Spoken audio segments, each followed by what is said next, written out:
Now, in cases of AC, since neither the voltage has one specific value nor do the current has any one specific value, so I cannot get any one specific value for the power also.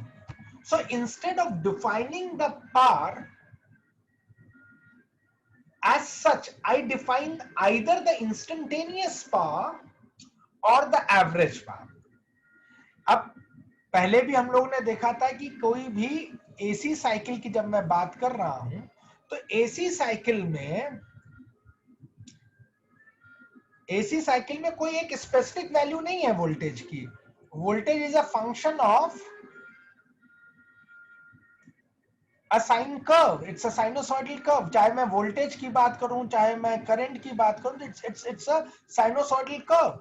अब अगर ये sinusoidal curve है या ये एक sine curve की तरह vary कर रहा है, यहाँ पे कोई टाइम है और ये कोई वोल्टेज है टाइम डिपेंडेंट, तो इस इंस्टेंट ऑफ टाइम पे जो वोल्टेज होगा बच्चों वो कुछ होगा, कुछ भी वैल्यू होगा, माइट बी V1। इसी तरह से जब मैं इस टाइम पे जाऊंगा तो इस T2 टाइम पे वोल्टेज की कुछ और वैल्यू हो जाएगी, मे बी V2।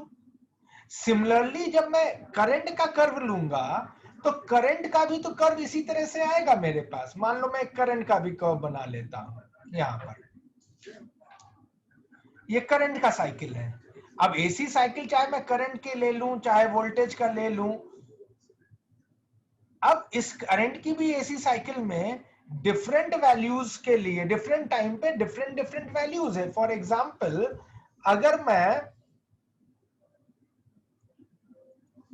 इस टाइम इंटरवल पे कोई करंट की वैल्यू देखूं तो वो करंट की वैल्यू कुछ I1 यहां पे कुछ होगी। मैं अगर इस जगह पे देखूं करंट की वैल्यू इस टाइम T2 इंटरवल पे, तो यहां पे कुछ वैल्यू कुछ और होगी, I2 होगी। तो यहां पर कोई एक स्पेसिफिक वैल्यू की बात नहीं करते हैं हम लोग, तो इसलिए हमारे पास जो पार आती है वो भी कोई स्पेसिफिक वैल्यू की पार नहीं है। हमारे पास जो पार है वो इंस्टेंटेनियस पार है, अलग अलग समय पर अलग अलग पार होगी, इसलिए हम लोग क्या बात करते हैं, इंस्टेंटेनियस पार की बात करते हैं। इंस्टेंटेनियस पार का फिर फॉर्मूला क्या हो जाएगा भाई, v function of t multiplied by i function of t। अब इंस्टेंटेनियस पार क्या बन गया, p बन गया, v क्या है, v naught sine omega T, sinusoidal function था। तुम्हें मालूम है कि कोई भी एसी जनरेटर जो वोल्टेज जनरेट करता है वो voltage v naught sine omega T के फॉर्म में होता है, और जो करंट जनरेट होता है वो भी उसी तरह का होगा। तो I naught sine omega t either +5 या -5 depending upon as the situation में भी हो सकता है वोल्टेज और करंट सेम फेज में हो सकता है कहीं पर वोल्टेज आगे हो करंट पीछे हो। अभी जब हम लोग डिफरेंट टाइप के सर्किट्स पढ़ेंगे तो हम लोग देखेंगे कैसे वोल्टेज का वेरिएशन डेवलप होता है। तो अब जब तुम पार की बात कर रहे हो तो एवरेज पार, सॉरी इंस्टेंटेनियस पार, किसी एक इंस्टेंट पे अवेलेबल पार को हम इंस्टेंटेनियस पार कहेंगे बच्चों। तो ये किसी इंस्टेंट पे अवेलेबल जो पार है सर्किट के अंदर हम उसकी बात कर रहे होंगे तो वो कहलाएगा इंस्टेंटेनियस पार। तो वो कुछ इस टाइप से लिखा जाएगा। लेकिन जब तुम कोई भी एसी सर्किट को यूज करो, जैसे मान लो कि कोई एसी जनरेटर से तुमने एक बल्ब को कनेक्ट कर दिया, तो वो बल्ब कोई एक इंस्टेंट के लिए थोड़ी नहीं जलता है। बल्ब तो ऑपरेट होगा 10 घंटा 20 घंटा, तो वो over the period of time जब तुम किसी बल्ब को यूज करोगे तो जो पार डेवलप होगी, जो तुम्हें पार मिलेगी, उस पार को हम लोग कहते हैं एवरेज पार। अब ये एवरेज मैंने तुम्हें पिछली बार भी बताया था कि हम लोग एवरेज कैसे लिखते हैं, हम लोग एवरेज को हमेशा ट्रायंगुलेटेड ब्रैकेट्स में रखते हैं। तो एवरेज पार क्या हो जाएगी, एवरेज पार हो जाएगी, एवरेज तरीका क्या था भाई, इंटीग्रेट करते थे summation of all the terms, तो समेशन करेंगे, इंटीग्रेट करोगे, किसको इंटीग्रेट कर रहे हो भाई, वोल्टेज मल्टीप्लाइड बाई करंट को, क्योंकि पार बाय डेफिनेशन तो product of voltage into current है ना। अब मैं इसका एवरेज निकाल रहा हूं तो पूरे एक साइकिल के लिए अगर मैं एवरेज निकाल रहा हूं तो 0 से t। अब वोल्टेज क्या है, साइनोसॉइडल एसी का वोल्टेज होता है v naught sine omega t. और करंट क्या है, अब करंट हो सकता है I naught sine omega t, simplest form of current, या उसमें कुछ और भी फेज डिफरेंस हो सकता है, इसलिए मैंने क्या किया, उसमें प्लस या -5 को और जोड़ दिया। और चूंकि मैं एवरेज की बात कर रहा हूं तो पूरे एक साइकिल के लिए, तो इसको टी से हमने फिर क्या कर देना है, डिवाइड कर देना।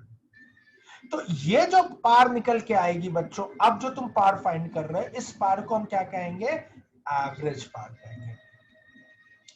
तो एसी में दो तरह की पार से तुम्हारा सामना होने जा रहा है, एक होगा इंस्टेंटेनियस पार और दूसरा होगा एवरेज पार। लेकिन वापस से देखो कि इंस्टेंटेनियस पार का इतना यूटिलिटी है नहीं, क्योंकि वो किसी इंस्टेंट पे जनरेटेड पार है। तो मोस्ट ऑफ द टाइम जब तुम पार की बात करोगे वो, या मोस्ट ऑफ द टाइम जब तुम न्यूमेरिकल कोई सॉल्व कर रहे होगे, तब तुम्हारे पास जो भी पार तुम्हें निकालनी होगी वो बेसिकली एवरेज पार की ही बात हो रही होगी। तो मैं इस एक्सप्रेशन को थोड़ा मॉडिफाई कर देता हूं, ये टी यहां लगा देता हूं, वी नॉट और आई नॉट कॉन्स्टेंट है, उनको इंटीग्रेशन से बाहर कर देता हूं, तो V naught I naught upon T, 0 से टी, और अब मुझे क्या इंटीग्रेट करना होगा, sign omega T into sine omega T plus minus five D T. ठीक है ना बच्चों, जब मैं इसको इंटीग्रेट करूंगा तभी मुझे एवरेज पार कैलकुलेट होके मिलेगी। तो अब आज के डिस्कशन में हम लोग इसी एवरेज पार का एक्सप्रेशन फाइंड करेंगे मैथमेटिक्स लगा के, और फिर कुछ और टर्म्स जो एसी से एसोसिएटेड है उनको पढ़ेंगे, उनको समझेंगे। तो ये आज का हमारा डिस्कशन का एजेंडा होगा। I hope all of you must have noted down this slide.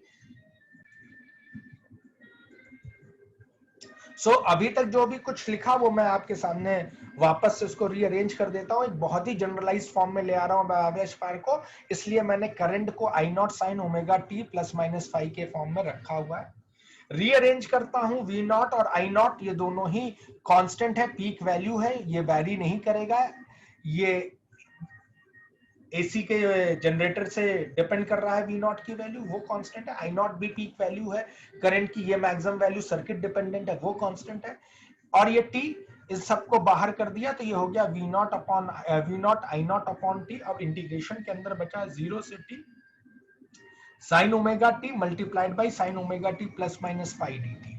अब बच्चों मुझे इस स्टेप को इंटीग्रेट करना। अब देखो जिन्होंने मैथमेटिक्स ले रखी है उनको स्टेप्स मालूम है, ट्रिक्स मालूम है कि इंटीग्रेशन की क्या होती है।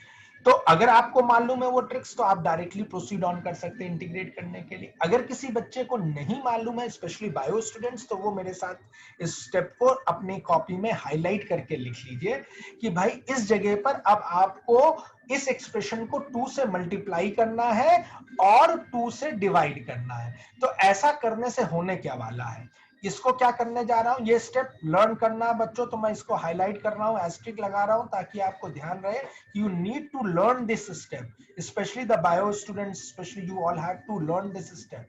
Okay, even math students, if you are not aware of it, please learn this step. यहाँ पे मैं 2 से मल्टीप्लाई करूंगा, 2 से डिवाइड करूंगा। ऐसा करने से एक्सप्रेशन में कोई चेंज नहीं होता, लेकिन ये हाफ एंगल फॉर्मूले की मदद आ जाती है, हाफ एंगल फॉर्मूले को मैं यहाँ पे यूज कर सकता हूँ। तो मैंने किया क्या, 2 से मल्टीप्लाई और 2 से डिवाइड जैसे ही किया, ये देख सकते हो नेक्स्ट स्टेप में, तो ये जो बन गया ये 2 साइन सी साइन डी का फॉर्म बनने जा रहा है। तो अब ट्रिग्नोमेट्री क्या कहती है, अब once again students probably might be aware of it, bio students you might not be aware of it। तो bio students तुम्हें ये स्टेप को, ये चीज को लर्न करके चलना है। 2 sin c sin d का फॉर्मूला क्या कहता है, once again I am putting an asterisk over here, that means you have to learn this step। So learn this step। 2 sin c sin d क्या होता है, cos c minus d minus cos c plus d।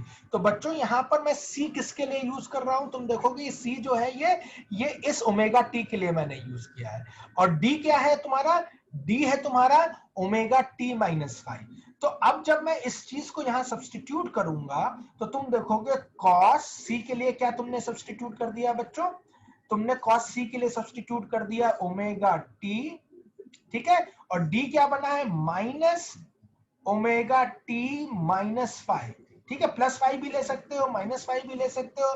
Mathematical simplicity के लिए मैंने यहाँ पर omega T minus five use किया। In general five को जीरो भी माना जा सकता है, लेकिन मैं अभी जीरो नहीं मान रहा हूं, मैं फाइव को लेके चल रहा हूं। तो ओमेगा टी, सी का ये ओमेगा टी आया, और डी के लिए मैंने लिया omega T minus five minus अब फिर देखो यहाँ पे क्या है, cos c प्लस डी। अब c क्या था बच्चों, वो था ओमेगा टी, प्लस d क्या है, d है ओमेगा टी माइनस फाइव। तो अब जैसा तुम सब लोग ये सॉल्व करो अपनी कॉपी में, देखो क्या निकल के आ रहा है, ये क्या बन जाएगा। यहां से जब इस ब्रैकेट को ओपन करोगे तो ये हो जाएगा, मैं इसको यहां से यहां ले जा रहा हूं, थोड़ा ऊपर ले जा रहा हूं, स्पेस की कमी है। सो cos ब्रैकेट के अंदर आया omega T minus omega T, minus minus plus five, और देखो फिर आया minus cos 2 omega T minus five. ये माइनस ओमेगा टी ये प्लस ओमेगा टी कैंसिल हो गए, तो ये सिंप्लीफाई होके हो गया cos 5 minus cos 2 omega T minus five. Check करिए क्या आप लोगों के पास ये एक्सप्रेशन आ गया। तो ये स्टेप बच्चों, ये स्टेप इंपॉर्टेंट है। एक ये स्टेप तुम्हें याद रखना है, और एक ये स्टेप के बाद इसको जब यूज करोगे और अल्टीमेटली तुम्हारे पास ये जब आ जाएगा, तो ये दोनों स्टेप बहुत इंपॉर्टेंट रोल प्ले करने जा रहे हैं। I hope you must have taken a note of it. Shall I change the slide now? Yes, sir.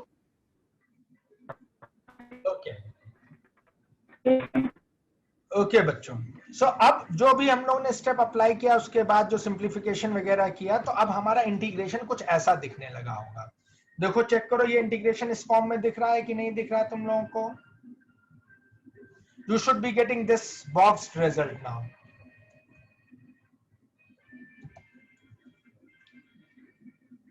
Is this result available to all of you? Take care about this. This should be the final result now that you should be having.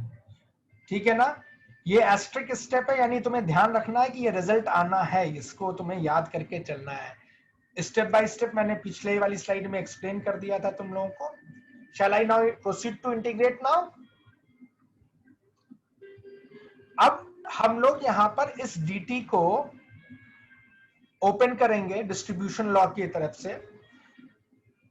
तो अब जब मैं इस bracket को open करूंगा तो v not I naught upon 2t तो वैसे ही है, ये dt इसके साथ मल्टीप्लाई हो जाएगा, तो ये 0 से t cos phi dt का इंटीग्रेशन हो जाएगा, माइनस और फिर इंटीग्रेशन का साइन लग के क्या हो जाएगा, cos phi 2 omega t minus five into dt। देखो ये क्लियर है बच्चों, ये स्टेप क्लियर है? Yes. Yes, sir. अच्छा अब देखो, इस पूरे टर्म को अभी मैं I1 मान लेता हूं, और इस पूरे टर्म को मैं I2 मान लेता हूं। अगर तुम अपने दिमाग के ऊपर थोड़ा जोर डालो, पिछले टर्म का जो डेरिवेशन देखो, मैंने तुम लोग को वहां बताया था with the help of integral calculus. अगर याद हो, मैंने तुम लोगों से कहा था अगर तुम लोग अपना एक नंबर सैक्रिफाइस करने को तैयार हो तो एक सीधा सा रिजल्ट कोड कर सकते हो। With the help of integral calculus we know what we know that 0 से t cos 2 ओमेगा t, 0 से t cos 2 omega t plus minus 5 dt is always equal to 0। ठीक है ना? अब ये हमें मालूम है, क्या हम जानते हैं? हम लोग ये जानते हैं कैलकुलस की मदद से कि अगर मैं किसी भी डेफिनेट इंटीग्रल में cos 2 ओमेगा t dt की वैल्यू निकालूंगा, 2 ओमेगा t माइनस 5 या प्लस 5, इन जनरल मैं ऐसे लिख दे रहा हूं dt, इसकी वैल्यू जब भी निकालूंगा तो ये वैल्यू क्या निकल के आने वाली है, 0 निकल के आने वाली है। अब ये एक रिजल्ट है, अभी हम लोग कैलकुलेट भी कर लेंगे, लेकिन उसके कैलकुलेशन के स्टेप्स थोड़े से ट्रिकी हो जाते हैं, स्पेशली बायो स्टूडेंट्स के लिए। तो अगर वो स्टेप से आप बचना चाहते हो, आप अवॉइड करना चाहते हो, लेकिन that is going to cost you the marks. So अगर आप उसको अवॉइड कर रहे हो तो उस कंडीशन में आप सीधे इसको लिख दो और इसको इक्वल टू 0 कर दो। ठीक है बच्चों, ये बात क्लियर हो गई? अगर इसको आपने 0 कर दिया तो देखो अब तुम्हारे सामने बचा क्या इंटीग्रेट होने के लिए। एवरेज पावर में बचेगा v not I naught upon 2t, I1 बचेगा 0 से t cos phi dt। अब ये तो पूरा टर्म जीरो हो चुका है ना, ये तो हमने एक रिजल्ट डेफिनेट इंटीग्रल का यूज किया with the help of definite integral integral calculus. We know कि ये वैल्यू जीरो होती है, ये हमें पता है, पहले से पता है, मैं दिखा नहीं रहा हूं। तो ये जीरो है तो उसको जीरो कर दिया। अब देखो cos phi कांस्टेंट है, ये इंटीग्रेट नहीं होगा, ये इंटीग्रल साइन के बाहर आ जाएगा, तो average power v not I naught upon 2t, cos phi बाहर आ गया। अब इंटीग्रेशन के लिए क्या बचा, 0 से t dt। अब dt का इंटीग्रेशन डिफिकल्ट नहीं है, वो तुम कर लोगे और लिमिट्स लगा दोगे, v not I naught upon 2t cos phi, और dt का इंटीग्रेशन क्या हो गया, वो हो गया t, और लिमिट्स लग गई 0 से t, और जब तुमने लिमिट सब्स्टिट्यूट करी तो एवरेज पावर कुछ ऐसे बन के आ गई तुम्हारे सामने।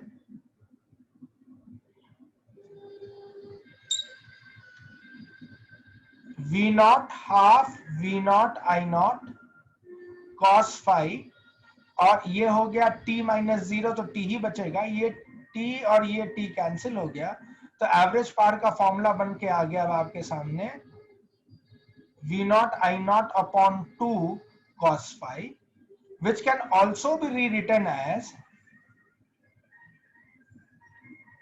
v naught upon root 2 into I naught upon root 2। भाई 2 को रूट टू से लिख देता हूं, उससे एडवांटेज मिलेगा क्या, v नॉट अपॉन रूट 2 होता है V R M S, I naught upon root 2 होता है आई आर एम एस, तो ये फॉर्मूला बन गया V R M S I R M S into cos phi. तो एक ये फॉर्म या एक ये फॉर्म, इसमें cos phi क्या कहलाता है बच्चों, cos phi कहलाता है पावर फैक्टर। क्लियर है इतनी बात, is that clear to everyone? Yes sir. अब ये शॉर्टकट है, इसे शॉर्टकट की तरह ट्रीट कर लो। ज्यादा प्रॉब्लम नहीं लेना चाहते, I2 को तुम इंटीग्रेट करके नहीं दिखाना चाहते हो कि वैल्यू जीरो होती, तो हमने डायरेक्टली लिख दिया, तो ये काम थोड़ा आसान हो जाता, छोटे से स्टेप्स में हो जाता है। अगर आप चाहते नहीं भाई मैं इस तरह से नहीं, मैं पूरे स्टेप बाय स्टेप शो करना चाहता हूं, तो हम लोग इसको आगे की तरफ कंटिन्यू करते हैं।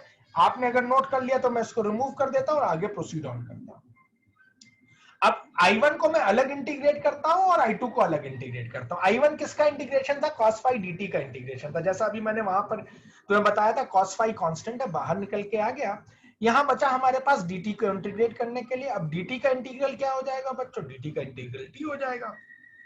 लिमिट सब्स्टिट्यूट करूंगा, क्या लिमिट्स है, कैपिटल टी एंड 0, तो t को रिप्लेस कर दूंगा कैपिटल टी से, फिर रिप्लेस कर दूंगा 0 से, तो I1 की वैल्यू क्या आ गई, cos phi into T. Clear है ये तो आ गई I1 का इंटीग्रेशन, जो पहले भी करके दिखाया था पिछली वाले पार्ट में, पिछली स्लाइड में। अब I2 क्या था, या देखो I2 था cos 2 omega T plus minus five या माइनस फाइव dt। अब इसको इंटीग्रेट करने के दो तरीके, एक थोड़ा सा सब्स्टिट्यूशन मेथड है, जहां पे 2 ओमेगा टी माइनस फाइव को तुम u मान के सब्स्टिट्यूशन करके कर सकते हो अगर चाहो तो। जो मैथमेटिक्स अच्छे से जानते हैं वो उसको यूज कर लें, उसमें लिमिट्स को चेंज करना पड़ेगा, तो वो थोड़ा ट्रिकी है थोड़ा। तो अगर आप कॉन्फिडेंट है, आपकी इंटीग्रल कैलकुलस स्ट्रांग है, तो आप उसको यूज कर लीजिए लिमिट्स वगैरह को चेंज करते हुए। अगर नहीं है तो आपको cos c माइनस डी के फॉर्मूले से इसको एक्सपैंड कर देना चाहिए, cos a माइनस b के फॉर्मूले से एक्सपैंड कर देना चाहिए। क्या कहता है cos a माइनस b का formula, cos a minus b का फॉर्मूला कहता है cos a cos b plus sin a sin b। अब वंस अगेन ये ट्रिग्नोमेट्री का स्टेप है, बायो स्टूडेंट्स अगर तुम इस स्टेप में इसको डायरेक्टली इक्वल टू जीरो नहीं कर रहे हो, तो फिर तुम्हें करना क्या है, ये स्टेप को करके दिखाना है। cos a minus cos b का फॉर्मूला हम यूज करने जा रहे हैं। अब बच्चों जब मैं cos a minus cos b का फॉर्मूला यूज कर रहा हूं, तो इसमें ये जो टर्म है ये a है मेरे लिए, और ये जो टर्म है बच्चों ये b है मेरे लिए, तो ये a और ये b। अब मैं इसको सब्स्टिट्यूट करूंगा, अब cos a तो हो गया, a हो गया 2 ओमेगा टी, तो cos 2 ओमेगा टी, b क्या है फाई, तो ये बन गया cos phi plus sin 2 omega T, a तो 2 ओमेगा टी था, तो यहाँ पे a की जगह 2 ओमेगा टी, b क्या है फाई, तो sin फाई इंटू dt।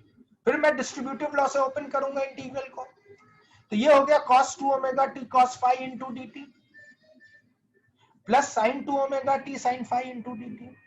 अब cos phi t डिपेंडेंट नहीं है, कांस्टेंट है, तो इसको मैं इंटीग्रल साइन से बाहर निकालूंगा। यहाँ पे sin phi भी कांस्टेंट है, t डिपेंडेंट नहीं, इसको भी बाहर निकाल लूंगा इंटीग्रेशन से। जब इसको बाहर निकाल लूंगा तो इंटीग्रेशन के अंदर क्या बचेगा, cos phi इंटीग्रल 0 से t cos 2 omega t dt।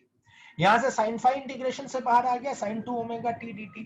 अब मैं इस टर्म को इंटीग्रेट करूंगा और तुम्हें मालूम है cos थीटा का इंटीग्रेशन क्या होता है, cos थीटा का इंटीग्रेशन क्या होता है, कोई बताएगा मैथ्स वाला? sin theta. Very good. और sin थीटा क्या इंटीग्रेशन होता है?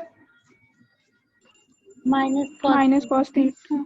Very correct, very correct. तो अब हम इस स्टेप में, अगले स्टेप में इसी इंटीग्रेशन को I2 के लिए सॉल्व कर रहे हैं। ये तो हमें निकल ही चुका है, इसका रिजल्ट तो हमें पता है। जब हम लोग फाइनल पेज पे जाएंगे तो इस रिजल्ट को सब्स्टिट्यूट कर देंगे। यहाँ पर I2 को सॉल्व कर रहे हैं तो I2 cos 2 ओमेगा t क्या बन जाएगा बच्चों, sin 2 omega t upon 2 omega, क्योंकि जो भी t के साथ एक्स्ट्रा टर्म है वो डिवीजन में चला जाएगा। तो यहाँ पे हो गया cos का इंटीग्रेशन sin होता तो sin 2 omega t upon 2 omega, और sin का इंटीग्रेशन जैसे आपने बताया था माइनस cos होता है तो माइनस cos 2 ओमेगा t, और t के साथ जो कुछ भी है वो डिवीजन में चला गया तो अपॉन 2 ओमेगा। अब ये जो डिवीजन वाला 2 ओमेगा इसको भी बाहर निकाल दो, यहां से इसको भी बाहर निकाल दो, तो एक्सप्रेशन कुछ तुम्हें ऐसा देखने में लगेगा, cos phi 2 omega sin 2 omega t minus sin 0। अब लिमिट्स लगाओ, 2 ओमेगा को बाहर निकालो और t की जगह कैपिटल T से अपर लिमिट और दूसरी बार में t की जगह 0 सब्स्टिट्यूट कर दो। क्लियर है? तो ये एक्सप्रेशन बन गया sin 2 omega t minus sin 0। यहां से 2 ओमेगा वापस से बाहर निकालो, sin phi अपॉन 2 ओमेगा, और ब्रैकेट के अंदर फिर से, अच्छा ये माइनस साइन भी बाहर निकला इसलिए देखो यहाँ पे माइनस साइन आ गया, इस चीज को नोटिस कर लेना। अब यहाँ पे भी अपर लिमिट लगाओगे, t की जगह कैपिटल T और 0 की जगह t की जगह 0, तो ये हो जाएगा cos 2 omega t minus cos 0। अब तुम्हें मालूम है कि t क्या होता है, 2 पाई बाई ओमेगा होता है, सब्स्टिट्यूट कर दो हर जगह t की जगह। तो यहाँ पे ले आए 2 पाई बाई ओमेगा, यहाँ पर भी ले आए 2 पाई बाई ओमेगा, ये ओमेगा और ये ओमेगा कैंसिल हो गया। सिमिलरली यहां से भी ओमेगा और ओमेगा कैंसिल हो गया, तो बचा क्या, cos phi 2 ओमेगा और sin 4 पाई और साइन माइनस साइन 0, इधर से sin 5 upon 2 omega cos 4 pi minus cos 0। अब बच्चों देखो साइन इवन मल्टीपल्स ऑफ पाई हमेशा 0 होता है, तो ये टर्म 0 हो गया, 0 माइनस 0 इज 0। तो ये पूरा टर्म आपके लिए सॉल्व होके आ गया 0। ठीक है, ये भी 0, साइन 0 भी 0, तो ये टर्म पूरा 0 आया, 0 multiplied by anything will be 0। cos 4 पाई की वैल्यू होती है 1, ठीक है, और cos 0 की भी वैल्यू होती है 1, तो ये 1 माइनस 1 भी 0 हो जाएगा, क्योंकि ये भी 1 था, ये भी 1 था, 1 minus 1 0, 0 multiplied, so I2 eventually will come out to be 0। तो ये उसके स्टेप्स है, जहां पे हमने I2 को जब 0 माना था ना पहले, तो ये उसके स्टेप्स है। चाहो अब एक नंबर के लिए इतना तुम याद रख के डिराइव करना चाहो तो तुम बिल्कुल करोगे, अगर मार्क्स नहीं छोड़ना चाहते तो स्टेप को एक जरूर ध्यान से पढ़ लेना। अब देखो यही तो इंटीग्रेशन था जिसमें ये वाला फैक्टर I1 था, और इसको इंटीग्रेट जब किया तो ये cos phi into t निकला था, और जब इसको तुमने सॉल्व किया तो ये इक्वल टू 0 आया। इसमें से cos phi मैं ऑलरेडी बाहर निकाल चुका हूं, तो बचा क्या, v0 i0 cos phi t, ये टर्म तो 0 हो गया, t और t कैंसिल हो गया, तो एवरेज पावर जो निकल के आई वो क्या निकल के आई बच्चों, वो निकल के आ गई v0 i0 cos phi by 2। और जैसा मैंने अभी तुम्हें बताया था, इस चीज को तुम इसको इस तरह से लिख सकते हो, v0 upon root 2 multiplied by i0 upon root 2 into cos phi, और v0 by root 2 is nothing but vrms cos, this will be irms, so this can be rewritten as vrms into irms into cos phi. So this becomes the formula for your average power. अब इस फॉर्मूले में जो cos phi term है उसको हम लोग कहते थे power factor. Power factor define कैसे होता है, power factor is defined as the ratio of the real power to the apparent power in any AC circuit. So कोई अगर तुमसे पूछे डेफिनेशन पावर फैक्टर की, तो तुम्हारे सामने पावर फैक्टर की डेफिनेशन है। How do you define power? It is defined as the ratio of the real power to the apparent power. Is that okay to everyone? बच्चों, एसी सर्किट को analyse करने के लिए हम लोग दो तरह के डायग्राम्स पढ़ते हैं। एक कहलाता है फेजर डायग्राम और एक कहलाता है वेवफॉर्म डायग्राम। जैसे तुम यहाँ पे देख रहे हो, so this is my phasor diagram. Rotating vector की मदद से हम हमेशा फेजर डायग्राम को बनाते हैं। This is the phasor diagram. और ये जो साइनोसॉइडल कर्व की तरह चल रहा है, इसे हम कहते हैं waveform diagram. So we have got two types of diagrams in order to analyze any AC circuit. So what is a phasor diagram? Now in case of phasor diagram, you use a rotating vector. So you can see this vector keeps on rotating, and this rotating vector gives me the instantaneous value of the voltage or the current onto the y-axis. If you notice, ये instantaneous value है ना voltage की।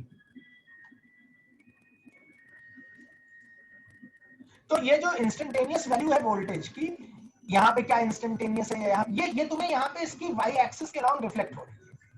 तो किसी भी phasor diagram में जो arrow की लेंथ है, ये मैक्सिमम वोल्टेज को या मैक्सिमम करंट को इलस्ट्रेट करती है, और जो उसका वाई एक्सिस के ऊपर प्रोजेक्शन ड्रॉप हो रहा है, वो वोल्टेज या करंट का इंस्टेंटेनियस वैल्यू को रिफ्लेक्ट कर रहा है।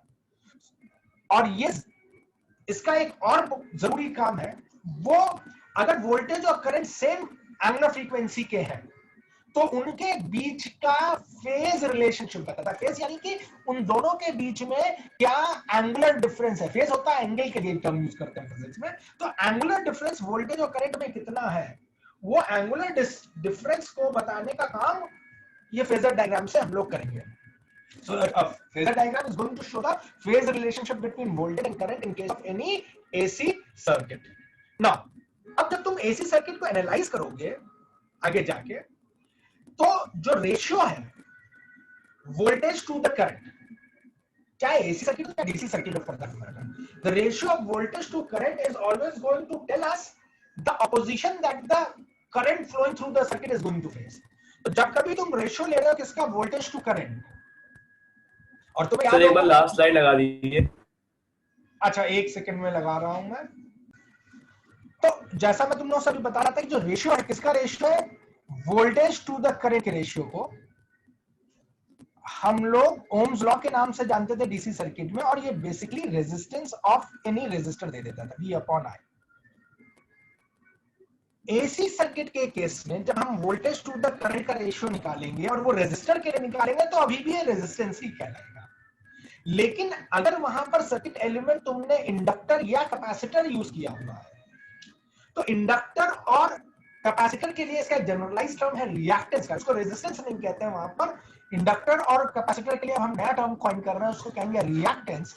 और इंडक्टर के केस में कहलाता है कैपेसिटिव रिएक्टेंस, और सॉरी, इंडक्टर के केस में कहलाता है इंडक्टिव रिएक्टेंस, और कैपेसिटर के केस में कहलाता है ये कैपेसिटिव रिएक्टेंस। सिंबल क्या हो जाता है, XL for inductive reactance and XC for capacitive reactance. And what its role is going to be, it's going to tell you how much opposition the current faces, AC current faces, when it tries to flow either through an inductor or through a capacitor. So this is again the ratio of voltage to the current. And what is the physical significance? It is going to tell you the opposition that the flow of AC current is going to face when it is going to flow through these two components. Now, the basic difference between resistance and the reactance. Resistance is frequency independent. क्या मैंने बोला resistance is frequency independent.